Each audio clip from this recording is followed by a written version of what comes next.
XRP가 기존에 있던 프리즈 기능에서 딥프리즈로 업그레이드시키고 빠르게 진행시킨 이유가 뭘까요? XRP는 지금 여러 방향으로 사업 확장을 진행하고 있다는 거 다들 아실 겁니다. 미국 외 지역에서 스테이블 코인 RLUSD 출시, 시카고 선물 거래소에 XRP 선물 상품 상장, 스위프트와의 연동 가능성, 사이드 체인, NFT, RWA 확대, 이 모든 시나리오의 핵심은 바로 기관 참여가 가장 큽니다. 기관은 절대 아무 시스템이나 선택하지 않아요. 기관이 보는 건 딱 하나입니다. 바로 리스크 관리죠. 자기들 돈이 위험에 빠졌을 때 누가 어떻게 지켜줄 수 있는가를 중점적으로 보는데, 딥프리즈는 그 질문에 XRP가 내놓은 명확한 해결책이 아닌가 싶습니다.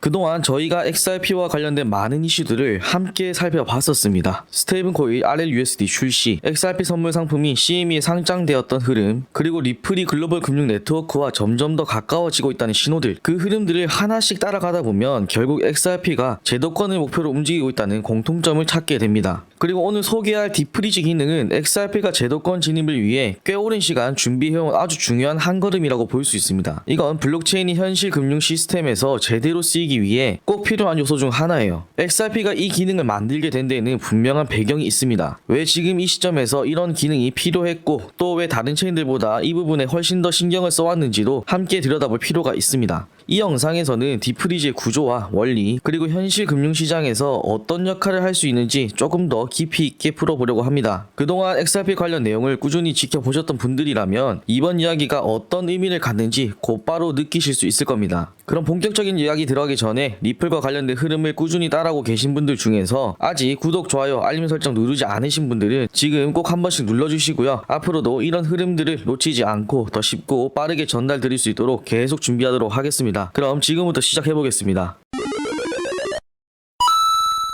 자, 이런 질문 한번 던져볼게요. 블록체인 기술이 이렇게까지 발전했는데 왜 대형 금융기관들은 여전히 머뭇거리고 있을까? 답은 의외로 간단해요. 문제가 생겼을 때 아무도 책임질 수 없기 때문입니다. 블록체인은 탈중앙화 기술이죠. 누구나 자유롭게 참여하고 어느 누구도 중앙에서 조작할 수 없어요. 그게 장점이자 단점입니다. 모든 권한이 분산되어 있기 때문에 중앙 통제나 긴급 대응이 어렵죠. 여러분들이 기관 투자자라고 생각해보세요. 수십억 원에 달하는 디지털 자산을 블록체인에 넣어뒀는데 해킹당하면 어떻게 할 거예요? 우리가 아는 전통 금융 중에 은행 같은 경우에는 전화 한 통이면 계좌를 동결할 수 있습니다.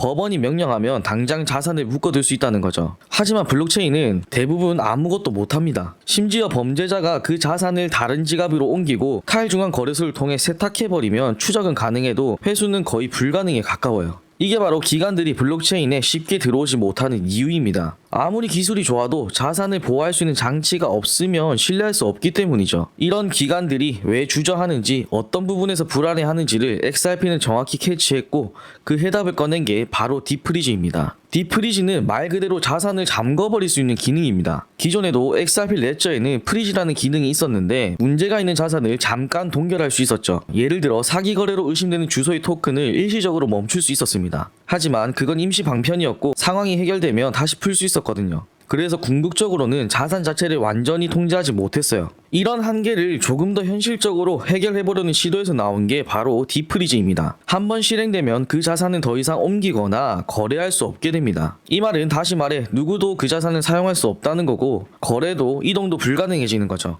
해당 자산은 블록체인상에서 존재하긴 하지만 사실상 죽은 돈이 되는 겁니다. 그렇다면 이런 기능은 왜 필요할까요? 간단합니다. 현실에서 이런 상황이 생각보다 너무 자주 발생하기 때문이죠. 해커가 해킹한 스테이블 코인을 다른 지갑으로 옮기거나 자금 세탁에 사용된 주소로 자산이 전송될 경우에는 자산을 다시 되찾는 건 사실상 거의 불가능에 가깝습니다. 그래서 앞으로 블록체인이 진짜 현실에서 실사용되기 위해서는 결국 금융이나 법처럼 기존 시스템과도 잘 맞아야겠죠. 딥프리즈는 바로 그런 연결고리를 만들어주는 아주 중요한 기능입니다. 그렇다고 이 기능을 아무나 쓸 수 있는 건 아닙니다. 딥프리즈는 반드시 해당 토큰을 발행한 주체만 실행할 수 있어요. 쉽게 말해 어떤 기업이 XRP 레저 기반으로 한 스테이블 코인을 발행하면 그 기업만이 자신이 발행한 토큰에 대해 딥프리즈 명령을 내릴 수 있다는 거죠. 검증인 노드 운영자, 일반 사용자, 심지어 XRP 재단도 이 기능을 사용할 수 없습니다. 이건 아주 중요한 부분이겠죠. 왜냐하면 이 구조 덕분에 XRP 레저는 탈중앙화 원칙을 해치지 않으면서도 필요한 상황에선 통제력 있는 조치를 취할 수 있기 때문입니다. 결국 중요한 건 균형이에요. 블록체인의 자유로움은 살리되 현실에서 요구하는 책임감도 놓치지 않는 거죠. 딥프리즈는 누군가 마음대로 통제하는 기능이 아니라 문제가 생겼을 때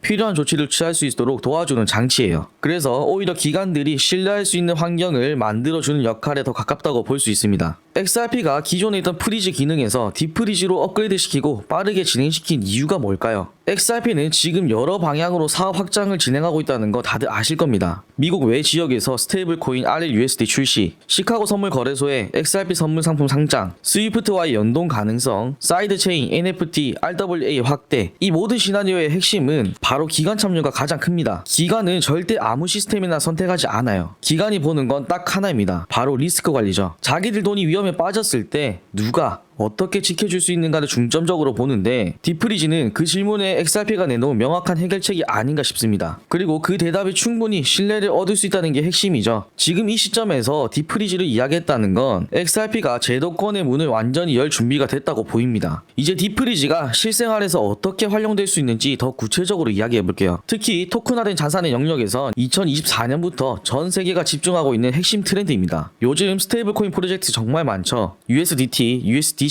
DAI, 그리고 RLUSD까지. 이런 스테이블 코인은 실제 법정 화폐를 담보로 잡거나 알고리즘을 통해 가격을 유지하려는 방식으로 운영됩니다. 그런데 시장에서는 늘 해킹에 대한 걱정을 할 수밖에 없죠. 실제로 해킹은 순식간에 일어나고 해커는 여러 지갑을 거쳐서 자산의 흔적을 지워 탈중앙 거래소로 보내버립니다. 이런 상황에서 스테이블 코인을 안전하게 보호하려면 단순한 보안 시스템만으로는 부족한 게 현실이에요. 그래서 등장한 게 딥프리즈입니다. 이 기능을 통해서 코인 발행자는 문제가 감지된 즉시 해당 주소의 자산을 동결시킬 수 있어요. 빠르게 대응하면 큰 피해를 막을 수도 있는 겁니다. 여기서 중요한 건 탐지해서 추적하고 이걸 실행하는 속도입니다. 요즘은 블록체인 분석 시스템이 발전하면서 이상 거래가 발생하면 실시간으로 감지되고 자동으로 알림이 발행사 보안팀에 전달돼요. 딥프리즈는 이 체계 안에서 최종 봉인 명령을 내릴 수 있는 장치가 되는 겁니다. 즉 예방은 불가능할지라도 피해가 확산되는 것을 막을 수 있는 유일한 시스템이죠. 그리고 CBDC, 즉 중앙은행 디지털 화폐는 미국, 중국, 유럽, 한국까지 다 실험 중인데, 정부 입장에선 디지털 화폐가 시장에 풀릴수록 불법 사용, 자금 세탁, 제재 회피 같은 문제를 반드시 통제해야 합니다. 예를 들어서 디지털 달러가 제재 대상 국가로 흘러 들어가거나 불법 무기 자금으로 전환되는 일이 생긴다면 딥프리즈는 이런 상황에서 즉시 대응할 수 있는 정책적 기술 장치로도 활용될 수 있어요. 물론 정부는 블록체인을 직접 통제하고 싶어 하겠지만 그게 블록체인과는 맞지 않죠. 그래서 필요한 건 발행 주체가 정당한 요청에 따라 딥프리즈를 실행할 수 있도록 설계된 시스템이라는 겁니다. 이 부분은 RWA에도 필수적인데, RWA는 실물자산 토큰이라고도 하죠. 부동산, 채권, 미술품, 사모펀드 지분 같은 자산을 블록체인으로 옮기는 걸 말합니다. 이 시장은 블랙록, 골드만삭스, JP모건 같은 글로벌 금융 대기업들이 눈독 들이고 있어요. 그런데 여기서 자산 소유권 분쟁이 생기면 당연히 블록체인상의 토큰도 즉시 거래를 막아야겠죠. 딥프리즈는 바로 이런 시나리오에서 법적 분쟁 중인 자산을 즉시 동결할 수 있는 강력한 수단이 됩니다. 법적 해결이 끝난 뒤엔 재발행, 소각, 기타 회계 조치도 가능하기 때문이에요. 즉 딥프리즈는 단순한 보안 옵션이 아니라 현실과 블록체인의 접점을 가능하게 하는 법적 장치도 된다는 겁니다. 딥프리즈 기능은 사실 다른 블록체인에도 있긴 있습니다. 일부 체인은 스마트 컨트랙트를 통해 특정 토큰을 동결할 수 있는 구조를 만들기도 하고, USDT 같은 경우엔 발행자가 특정 주소를 블랙리스트 처리해서 자산을 막는 기능도 있어요. 하지만 실질적으로 사용되기에는 여러 제약이 많습니다. 스마트 컨트랙트를 변경하기 어렵거나 체인 레벨에서 내장된 기능이 아니라서 일관성 있게 적용되기도 어려워요. 그래서 XRP가 만든 이 딥프리즈는 실제 금융 환경에서 바로 쓸 수 있을 만큼 직관적이고 강력하게 설계된 동결 메커니즘이라는 점에서 확실한 차별성이 있습니다. 이제 의문이 생기죠. 왜 이런 기능을 다른 체인에서는 못 만들었을까? 혹은 왜 XRP만 이런 걸 먼저 만들었을까? 답은 XRP가 애초에 기술 중심 체인이 아니라 금융 중심 체인으로 출발했기 때문입니다. 이더리움이나 솔라나는 개발자 친화적인 생태계를 만들었죠. NFT, 디파이, 게임, 디앱 같은 탈중앙 혁신에 집중한 플랫폼이었습니다. 반면에 XRP는 태생부터가 다르죠.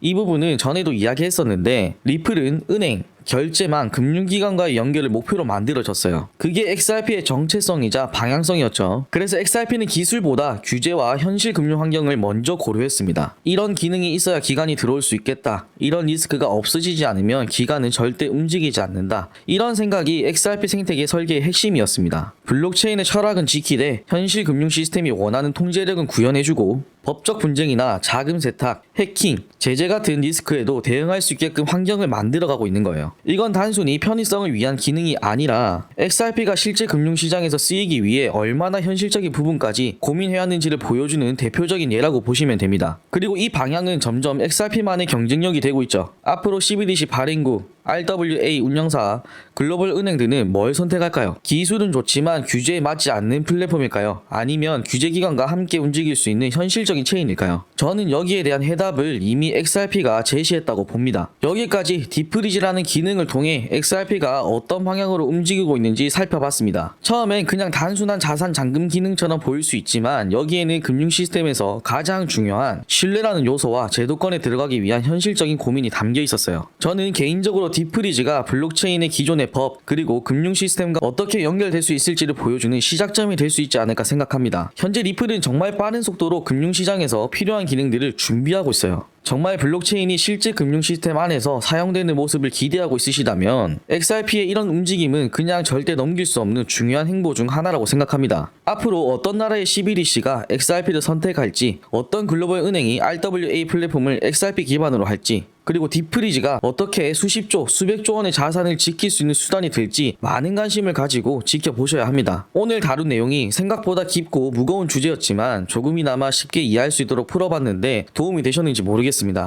혹시 궁금한 점이 있다면 아래 댓글로 편하게 질문 남겨주시고요. 저도 하나하나 직접 읽고 다음 콘텐츠에 반영하도록 하겠습니다. 또 XRP가 정말 제도권으로 들어갈 수 있을지에 대한 여러분의 생각도 궁금한데 댓글로 공유해주시면 우리가 리플을 투자하는데 서로 도움이 될 것 같아요. 오늘 영상이 도움이 되셨다면 구독, 좋아요, 알림 설정 한 번씩 눌러주시고요. 다음 영상에서도 좋은 내용 준비해서 돌아오도록 하겠습니다. 감사합니다.